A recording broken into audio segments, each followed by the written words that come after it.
FIDE विश्व शतरंज championship के फाइनल मुकाबले का ये तीसरा राउंड है। 2 राउंड मैग्नस कार्लसन पहले ही जीत चुके हैं, सिर्फ आधा अंक चाहिए कार्लसन को और कार्लसन एक बार फिर से विश्व ब्लिट्ज विजेता बन जाएंगे। क्या नेपोमिंसी यहां पर अपने इतिहास की सबसे बड़ी वापसी कर सकते हैं, क्योंकि कभी भी वो इस तरह के मुकाबले में वापसी नहीं कर पाए हैं। इतना पिछड़ने के बाद 2-0 से पीछे हो चुके हैं यहां पर नेपो।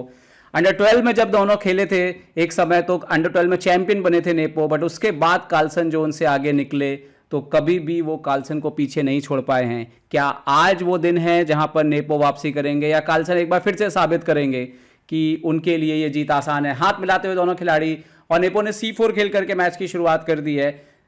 इंग्लिश ओपनिंग होते हुए E5, night C3, night F6, night F3, 4 nights हुआ है इंग्लिश ओपनिंग में, नाइट C6 यहां पर E3, D4 की तैयारी। उससे पहले कार्लसन ने D5 पर एक्सचेंज, यहां पर bishop B5, knight C3, pawn into C3, bishop D6, D4, यहां पर क्वीन F6, तो कैसल कर लिया नेपो ने, कैसल कर लिया कार्लसन ने। रुक E1 आते हुए यहां पर नेपो, और देखते हैं कि यहां पर कार्लसन जो है वो यहां पर क्या जवाब देंगे। अब महत्वपूर्ण स्थिति है, H6 खेला है उन्होंने, G5 के स्क्वायर को प्रोटेक्ट करने की कोशिश की है कि कभी भी अगर ई वाला पॉन मूव होता है तो बिशप G5 जैसे थ्रेड जो है वो आ सकते थे। अगर ये कभी ये पॉन मूव होता तो इस तरह के थ्रेड जो है वो एक्टिवेट हो सकते थे, और उसी को स्टॉप किया है यहाँ पर मैग्नस कार्लसन ने। देखते हैं कि यहाँ पर नेपो जो है वो क्या खेल करके जवाब देते हैं। यहाँ पर H6 लास्ट मूव बोर्ड पर हो चुका है। नेपो का हाथ ऑलमोस्ट E4 चलने के लिए आगे बढ़ाया था उन्होंने, लेकिन चाल तो नहीं चली है उन्होंने E4। तो देखते हैं कि नेपो यहाँ पर क्या चाल चलते हैं, सोचते हुए क्या सेंटर की तरफ ही जाएंगे। नो, उन्होंने A4 कर दिया है। ओके, क्वीन साइड से प्ले किया है ये यहाँ पर, और शायद ये है कि फ्यूचर में बिशप के लिए एक ऑप्शन बना के रखा हुआ है यहां से। देखते हैं कि कार्लसन इसका क्या जवाब देंगे इस पोजीशन पे। मैग्नस कार्लसन जबरदस्त फॉर्म में लगे हैं पिछले कुछ मुकाबलों से। क्वार्टर फाइनल में दूसरा मैच हारने के बाद यहाँ पर A6 खेला है, बिशप को चुनौती दी है कि हटिए या मारिए। नीमन से हारने के बाद उन्होंने जबरदस्त वापसी की, लगातार 2 मुकाबले नीमन को हराए, उसके बाद लगातार 3 मुकाबले यान डूडा को हरा दिए, और उसके बाद लगातार 2 मुकाबले नेपो को हरा दिए। तो इसके पहले कार्लसन जो है वो लगातार 6 जीत का स्वाद चखते हुए यहाँ पर आए हैं। बिशप को D3 पे खींच लिया है नेपो ने। देखते हैं कि मैग्नस की अगली चाल यहाँ पर क्या होगी। मैग्नस ने रुक E8 खेल दिया है यहाँ पर,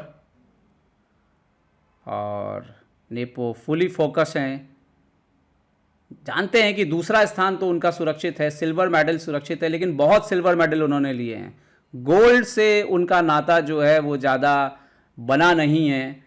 देखते हैं यहाँ पे क्या होगा। नाइट D2 पर आते हुए बिशप F5 मैग्नस कार्लसन ने निकाला है। हम जानते हैं कि कार्लसन को सिर्फ ड्रॉ चाहिए, तो अगर यहाँ पर एक्सचेंज भी होता है तो कोई बुराई नहीं है इस पोजीशन में मैग्नस कार्लसन के लिए ड्रॉ लेने में, और ये बात वो अच्छी तरह से जानते हैं। जितना न्यूट्रलाइज करेंगे पोजीशन को, जितने मोहरे कम होते जाएंगे, उतने उनके लिए स्थितियां जो है वो सामान्य होंगी। देखते हैं अगली चाल यहाँ पर क्या खेलते हैं नेपो। सोचते हुए बिशप इंटू F5 फाइनली यहाँ पर उन्होंने मार दिया है। मैग्नस कार्लसन ने क्वीन इंटू F5 यहाँ पर मार दिया है, और नेपो ने फाइनली बोर्ड पर D5 खेला है। मुझे लगा शायद वो E4 के लिए जा रहे हैं, लेकिन D5 खेला है यहाँ पर। घोड़ा मैग्नस कार्लसन का A5 पे, कोने पे घोड़ा काम करे थोड़ा। अब E4 विद द टेम्पो लिया, तो दोनों टेम्पो गेन किए हैं बैक टू बैक, और कार्लसन ने क्वीन को D7 पे खींच लिया है।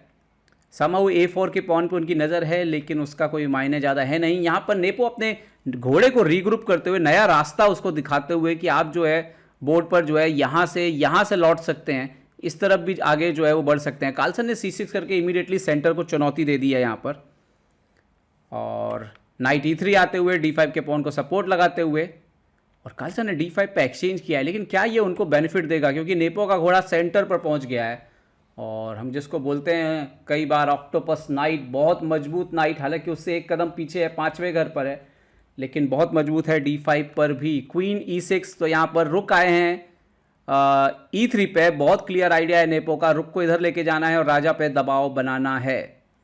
मैग्नस कार्लसन के अपने आखिरी मोहरे को गेम में लाएंगे, और सबसे उनकी जो प्रॉब्लम है, ये घोड़ा जो है ये जितना जल्दी उनके लिए खेल में आ जाए कहीं से भी, वो बहुत महत्वपूर्ण है। जितना जल्दी वो मोहरा खेल पे आ सके। रुके D8 आए हैं यहाँ पर, तो रुक G3 आ गए हैं नेपो, और राजा की ओर अटैक करते हुए। ओके, यहाँ पर बिशप F8 खींचा है मैग्नस कार्लसन ने अपने डिफेंस सिस्टम को मजबूत करते हुए यहाँ पर। और नेपो के लिए देखना ये है कि यहाँ पर वो कैसे इंप्रूव करेंगे। रुक B1 आते हुए B7 के पॉन को चुनौती दी है नेपो ने। यहाँ पर एक प्रकार से एक नज़र है कि नाइट हटे तो B7 जो है वो मर सकता है यहाँ पर। और मैग्नस के लिए यहाँ पर अभी पोजीशन मैग्नस के लिए पास एक अच्छी पोजीशन लग रही है। ऐसा नहीं है कि उनके मोहरे ख़राब हैं पूरी तरीके से, बस घोड़ा अगर गेम में आ जाता है। ओ, उन्होंने F5 किया, ये बहुत इंपॉर्टेंट मूव है बिकॉज आप मारेंगे तो आपका यहाँ पर आप देख सकते हो कि आपका घोड़ा मर रहा है। तो यहाँ पर नेपो को थोड़ा सतर्क रहना पड़ेगा वरना दिक्कतें बढ़ सकती हैं उनके लिए। देखते हैं कि यहाँ पर नेपो क्या चाल खेलते हैं इस पोजीशन पे। हालांकि F4 का भी एक थ्रेट है, वो भी आपको उसका भी आकलन आपको करना होगा। आसान नहीं है इस तरह की पोजीशन में चालें ढूंढना। आप वजीर को कहाँ लेके जाएंगे, सबसे बड़ा सवाल ये है यहाँ पर, क्योंकि आपने नहीं हटाया तब तो आपका पीस मर रहा है। तो हटाना तो यहाँ पर बहुत ज़रूरी है, लेकिन कहाँ हटें। क्वीन F1 गए हैं यहाँ पर नेपो, दूर रखा है वजीर को ताकि किसी तरह के कोई कॉम्प्लिकेशन ना हो। पॉन इंटू यहाँ पर E4, मैग्नस कार्लसन यहाँ पे पॉन अप होते हुए, और पोजीशन अच्छी लग रही है यहाँ पे कार्लसन की। लेकिन एक्सचेंज उन्होंने ऑफर किया है यहाँ पर। क्या नाइट C7 जैसी चालें जो है वो आ सकती हैं यहाँ पर। नेपो नाइट C7 आ गए हैं, मैग्नस कार्लसन ने क्वीन A2 खेल दिया है यहाँ पर। क्वीन A2 यहाँ पर अंदर आ चुका है मैग्नस कार्लसन की तरफ से। और अब क्या नाइट इंटू D8 यहाँ पर मार सकते हैं, क्योंकि नाइट D8 अगर मारने के लिए जाते हैं तो क्वीन इंटू B1 आ रहा है। तो एक्चुअली कार्लसन ने उनके ऊपर ही हमला कर दिया। बट यहाँ पर नेपो ने एक और चाल खेली है, बिशप इंटू H6। वाओ, अब प्रॉब्लम ये है कि अगर मैग्नस कार्लसन जो है, आप देखिए यहाँ पे आप मार नहीं सकते हैं बिकॉज ऑफ ये पिन है यहाँ पर। और तो एक पॉइंट जा चुका है। तो क्या यहाँ पे रुक E7 ठीक चाल होगी ये घोड़े पे अटैक करते हुए हटाने की मैग्नस कार्लसन की तरफ से? क्या ये हाथी यहाँ पे बचा लेना चाहिए मैग्नस कार्लसन को? रुक E7 पे बिशप आपको हटना पड़ेगा। ओ मैग्नस कार्लसन ने ब्लंडर किया है यहाँ पर। Queen into A4, night into D8 यहाँ पर। और एक्चुअली में कार्लसन को कोई एडवांटेज नहीं मिलने वाला है इस पोजीशन में। यहाँ पर क्वीन इंटू D8, H3 खेल दिया नेपो ने। मैग्नस कार्लसन ने खेला B5, नेपो ने खेला रुक A1, नाइट C4, रुक इंटू A6। यहां पर क्वीन H5 मैग्नस कार्लसन की तरफ से, तो रुक G4 यहां पर खेल दिया है। रुक G4 बोर्ड पर आ चुका है नेपो की तरफ से। पोजीशन बिल्कुल पकड़ में है नेपो की। कार्लसन ने यहां पर रुक खेला E7, नेपो ने खेल दिया क्वीन E2, क्वीन F5।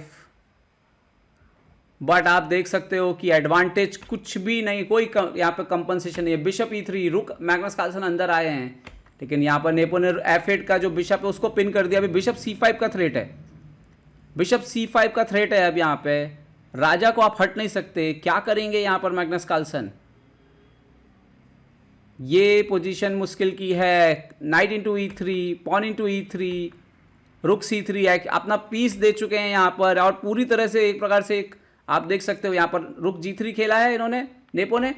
और कार्लसन B4 का पॉन यहाँ पर बढ़ते हुए, तो एक्सचेंज डाउन है यहाँ पर कार्लसन। ओके, किंग यहाँ पर H2 किया है, सेव किया है अपने किंग को। बट G7 पे प्रेशर बहुत ज़्यादा है, F8 पे प्रेशर बहुत ज़्यादा है। H7 हटे हैं यहाँ पर। और अब देखना ये होगा कि फिनिश कैसे करेंगे यहाँ पर नेपो ने खेला है क्वीन E1, यहाँ पर बिशप C5 से आज़ाद हो सकता है। कार्लसन ने बिशप E7 खेला, रुक A7। कार्लसन ने खेला बिशप F6, नेपो ने खेल दिया रुक B7। अभी B4 का पॉन जो है वो मर रहा है।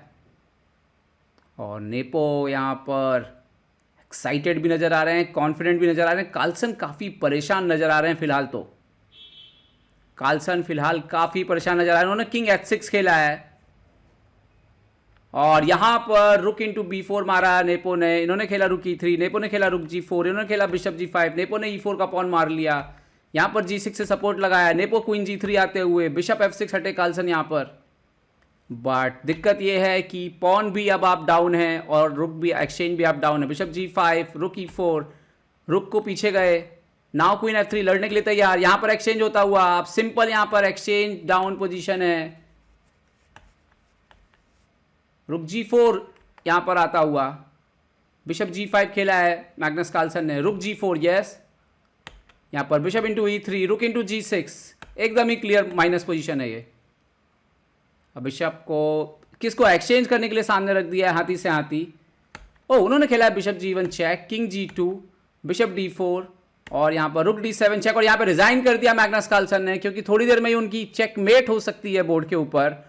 और यहाँ पर नेपोमिंसी की ये सबसे बेहतरीन वापसियों में से एक, और उन्होंने स्कोर 2-1 कर दिया है। अभी भी कार्लसन को लिए चौथे राउंड में अगर कार्लसन ड्रॉ भी करते हैं, अभी भी कार्लसन विश्व चैंपियन बन सकते हैं बड़े आसानी से। लेकिन अगर नेपो ने एक और मैच जीत लिया तो फिर ये मैच जो है वो टाई ब्रेक में चला जाएगा, जो कि कार्लसन के लिए जो है बहुत अच्छी बात नहीं होगी। देखते हैं क्या होगा आगे।